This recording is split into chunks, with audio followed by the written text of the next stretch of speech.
बिस्मिल्लाहिर्रहमानिर्रहीम। अस्सलाम वालेकुम डियर स्टूडेंट्स। आज हम डिस्कस करेंगे atomic emission spectroscopy. Atomic emission spectroscopy के ओवरव्यू हमने प्रीवियस लेक्चर में डिस्कस किया था। आज हम ये प्रिंसिपल से स्टार्ट करते हैं कि क्या प्रिंसिपल है जिसके बिहाफ पे एटॉमिक इमिशन स्पेक्ट्रोस्कोपी बेस करती है। ये basically atomic emission spectroscopy analytical technique है और इसमें कंसंट्रेशन ऑफ सैंपल जो है, किसी भी सैंपल में कंसंट्रेशन ऑफ एलिमेंट्स जो है फाइंड आउट की जाती है किसी भी सैंपल में। तो कंसंट्रेशन ऑफ एलिमेंट्स को फाइंड आउट करने के लिए ये जो टेक्निक है एटॉमिक इमिशन स्पेक्ट्रोस्कोपी, इसका इस्तेमाल किए जाते हैं। Analyte atoms promote to the higher energy. जो भी एनालाइट कंपोनेंट ऑफ इंटरेस्ट जिसको हम स्टडी करना चाहते हैं, उसको क्या किया जाता है, बेसिकली उसको हायर एनर्जी लेवल में प्रमोट किया जाता है। The sufficient energy that is provided by the high temperature of automisation source. Automisation source से इसको हाई एनर्जी प्रोवाइड की जाती है। ऑटोमाइजेशन सोर्स बेसिकली एक हीटिंग सोर्स है जिसकी मदद से क्या करते हैं कि एटम्स को ऑटोमाइज किया जाता है और जिसके नतीजे में एटम्स हायर एनर्जी स्टेट में चले जाते हैं। The excited atoms decay back. जब एनर्जी मिलती है एटम्स को, हायर एनर्जी स्टेट में चले जाते हैं, हायर एनर्जी लेवल में चले जाते हैं, तो उसके बाद डीके बैक वापस आते हैं to the lower energy level by emitting light. Lower energy level में आते हैं और क्या करते हैं, लाइट को खारिज करते हैं। इमिशंस आर पास्ड थ्रू मोनोक्रोमेटर्स और फिल्टर्स। अब इसके जो इमिशंस का जो प्रोसेस होता है, वो जब लाइट जो इमिट होती है वो किसी मोनोक्रोमेटर्स में से या फिल्टर में से पास आउट होती है और वहां से पास आउट होने के बाद डिटेक्टर पर चली जाती है फोटो मल्टीप्लायर ट्यूब के थ्रू।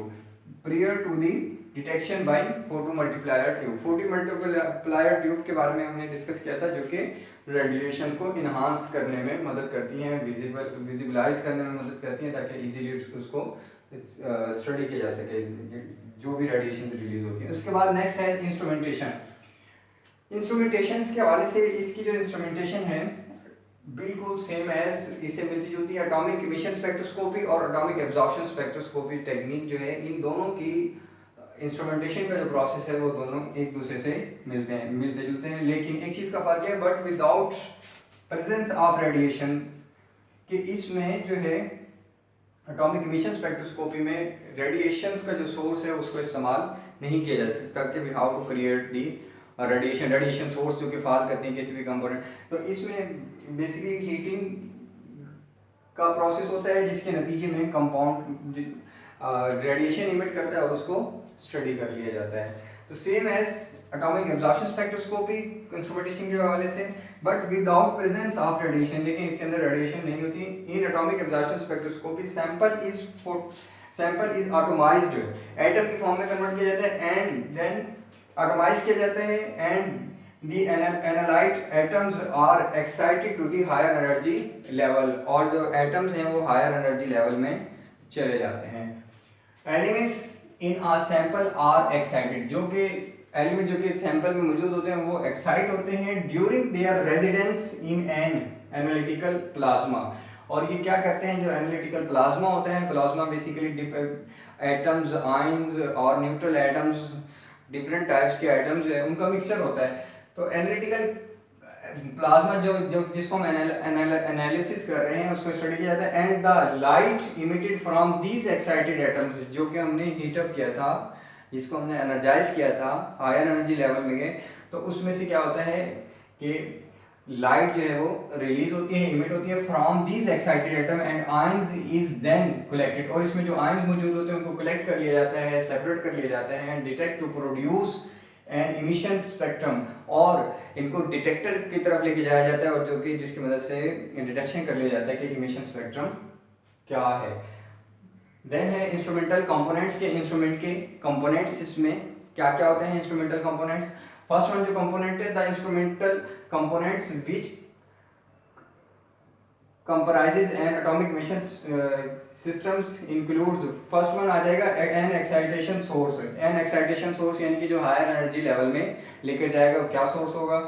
स्पेक्ट्रोमीटर, स्पेक्ट्रोमीटर मौजूद होना चाहिए, एक डिटेक्टर मौजूद होता है इसके अंदर इंस्ट्रूमेंटेशन के वाले से। फोर्थ वन पॉइंट है some form of signal and data processing units, कुछ डाटा प्रोसेसिंग यूनिट्स वगैरह मौजूद होते हैं, सिग्नल आते हैं, उनको एनालाइज किया जा सके, स्टडी किया जा सके।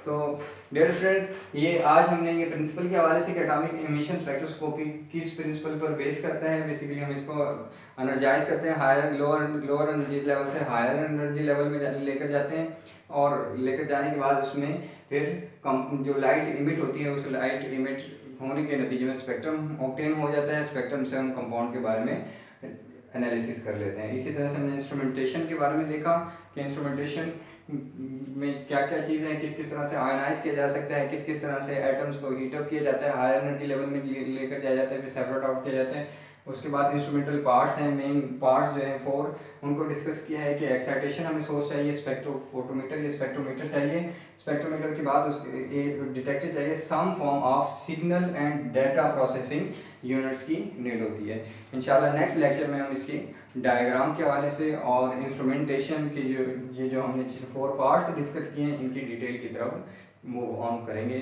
Thank you so much. अल्लाह हाफिज़।